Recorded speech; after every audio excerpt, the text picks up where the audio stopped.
2025-26 শিক্ষাবর্ষ থেকে সরকারি পলিটেকনিক ইনস্টিটিউটগুলোতে ভর্তিতে পরীক্ষা দিতে হবে শিক্ষার্থীদের। দুপুরে সচিবালয়ের সংবাদ সম্মেলনে এসব কথা জানান শিক্ষা মন্ত্রণালয়ের আওতাধীন কারিগরি ও মাদ্রাসা বিভাগের সচিব ডক্টর খ ম কবিরুল ইসলাম। কারিগরি শিক্ষার গুণগত মান বাড়াতে ভর্তির ক্ষেত্রে এই উদ্যোগ নেওয়া হচ্ছে বলে জানান তিনি। এই ঈদে জামা জুতো অ্যাক্সেসরিজের ডিসকাউন্ট।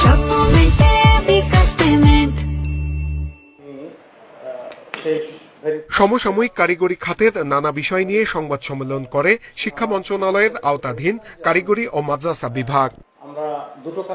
সংবাদ সম্মেলনে জানানো হয়, আগামী শিক্ষাবর্ষ থেকে সরকারি পলিটেকনিকে ভর্তি হতে শিক্ষার্থীদের পরীক্ষায় বসতে হবে। ভর্তির ক্ষেত্রে নেওয়া হবে 100 নম্বরের পরীক্ষা।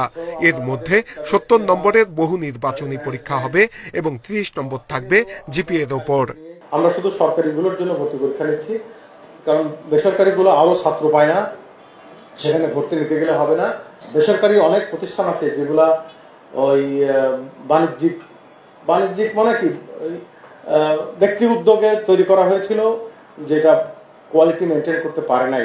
আমি আমার বোর্ডের চেয়ারম্যানকে হয়তো আমি মৌখিকভাবে বলেছি, প্রয়োজন হলে লিখিতভাবে বলবো যে আপনি এটা ভেরিফাই করেন।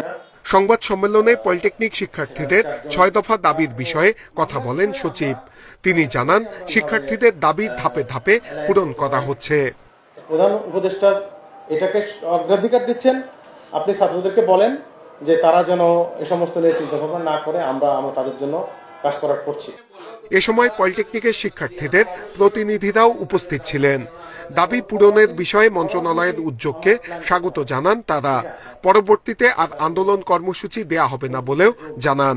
আমরা স্বাভাবিক অবস্থানে রয়েছি এবং সেভাবেই থাকবো ইনশাআল্লাহ। আমরা জনদুর্ভোগ তৈরিকারী কোনো কর্মকাণ্ডে যাই নাই এবং ইনশাআল্লাহ সেটাতে যাব। পলিটেকনিক ইনস্টিটিউটের ল্যাবে আধুনিক মেশিনারিজ দেওয়ার উদ্যোগ নেওয়া হচ্ছে বলেও জানায় মন্ত্রণালয়।